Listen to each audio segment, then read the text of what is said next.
We're diving into a tough one today. Out of Akron, Ohio.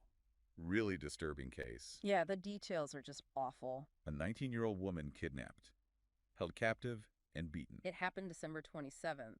And from what we're hearing, well, it's just horrific. The victim was lured to this house by people she thought were friends.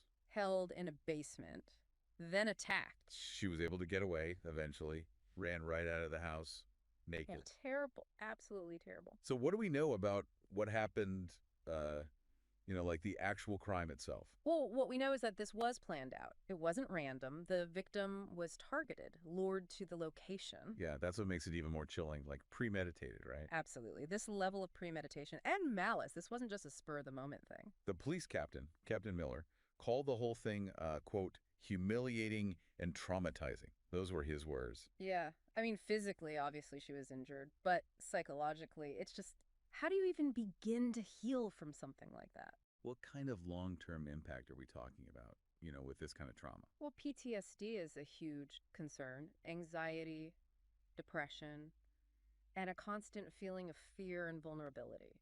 Like always looking over your shoulder, never feeling safe. And we have to remember, on top of all that, this whole attack, it was filmed, and then someone shared it on social media. It's just unbelievable. Not only the cruelty of the attack itself, but then to broadcast it like that, it adds another whole dimension to the victim's suffering. I mean, talk about a violation. I mean, it's bad enough to go through something like that, but then to have it shared online for everyone to see. Exactly. It's re-victimizing her, taking away any remaining sense of dignity or privacy. And who knows, it could lead to more harassment, more ridicule. What about the suspects? Where do things stand with them? Okay, so police have arrested one suspect, 19-year-old Kendall Worthy. But there are more, right? Yeah, they're still looking for two others, younger, they say, and they've actually voiced concern about the potential for retaliation. Retaliation, like from these other suspects. Right. Yeah, which really makes you wonder about the dynamics at play here.